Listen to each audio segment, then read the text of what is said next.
সুপ্রিয় দর্শক আসসালামু আলাইকুম। রিফা রান্না রেসিপি থেকে সবাইকে স্বাগতম। আজ আমি আপনাদের সাথে শেয়ার করব খুবই মজার একটি নাস্তার রেসিপি। শুধুমাত্র ধনিয়া পাতা আর আটা দিয়ে এই নাস্তাটি একবার বানালে রোজ বানাতে চাইবেন। এই নাস্তাটি এতটাই মজার ছিল।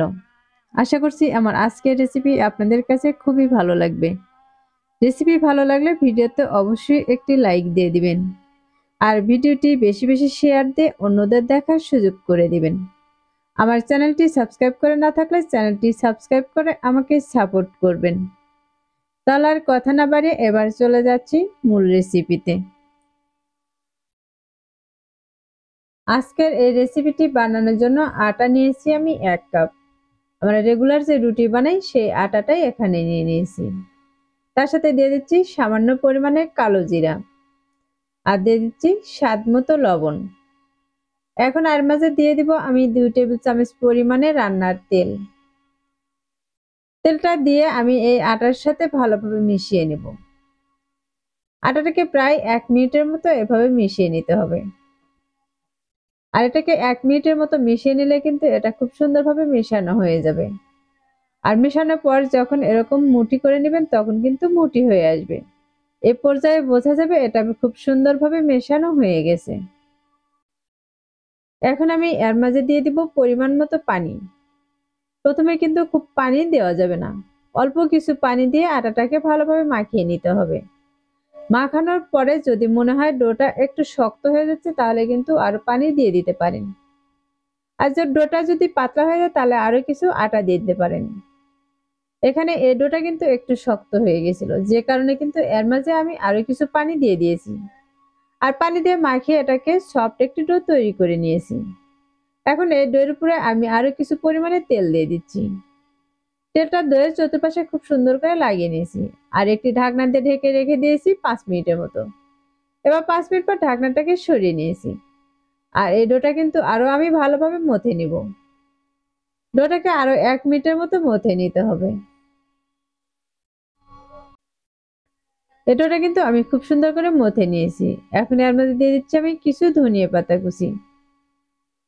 এখন এই ধনিয়া পাতাটা কিন্তু এই ডোয়ের সাথে আমি খুব ভালোভাবে মিশিয়ে নিব। দেখতে পাচ্ছেন এটাকে কিন্তু খুব সুন্দর করে মিশিয়ে নিয়েছি। এখন এখান থেকে আমি ছোট করে লেচি করে নিচ্ছি।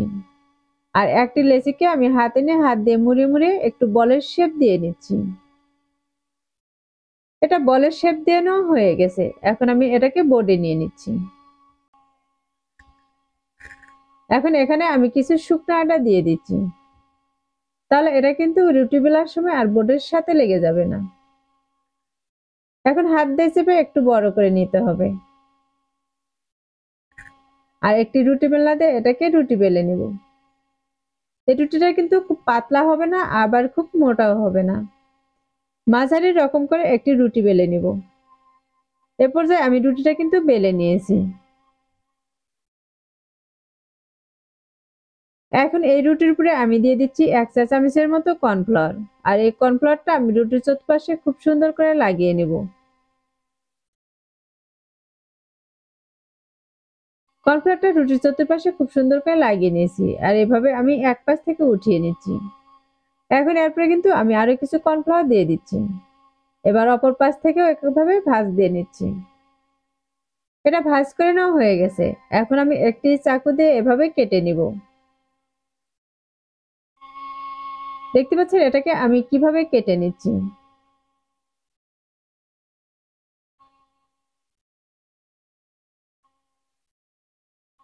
আমার এটা কাটা হয়ে গেছে। আর একইভাবে কিন্তু বাকি রুটিগুলোকেও আমি এভাবে বানিয়ে কেটে নিব। এখন এগুলোকে আমি একটি প্লেটে উঠিয়ে নিচ্ছি।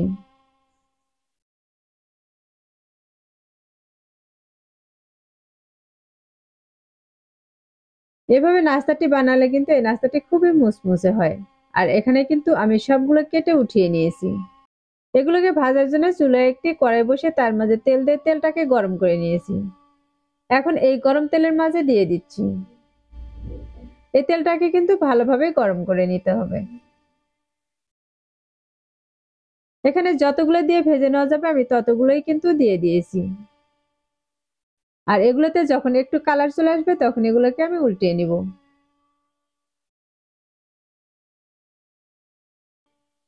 এগুলো কিন্তু আমার প্রায় ভাজা হয়ে গেছে, আর এর সবগুলোর গায়ে কিন্তু খুব সুন্দর একটি কালার চলে এসেছে। এখন এগুলোকে আমি একটি ছাঁকনি দিয়ে উঠিয়ে নিব।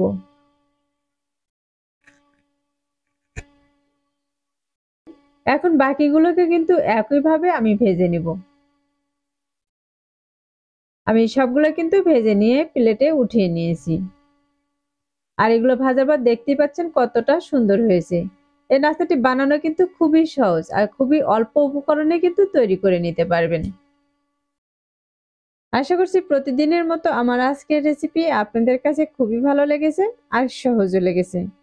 আমার আজকের রেসিপি কেমন হয়েছে তা অবশ্যই কমেন্টে লিখে জানাবেন। আর আমার চ্যানেলে নতুন এসে থাকলে চ্যানেলটি সাবস্ক্রাইব করার অনুরোধ রইল।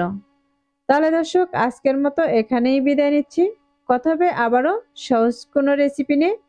এ পর্যন্ত সবাই ভালো থাকবেন, সুস্থ থাকবেন আর আমার ভিডিওর সাথেই থাকবেন। আল্লাহ হাফেজ।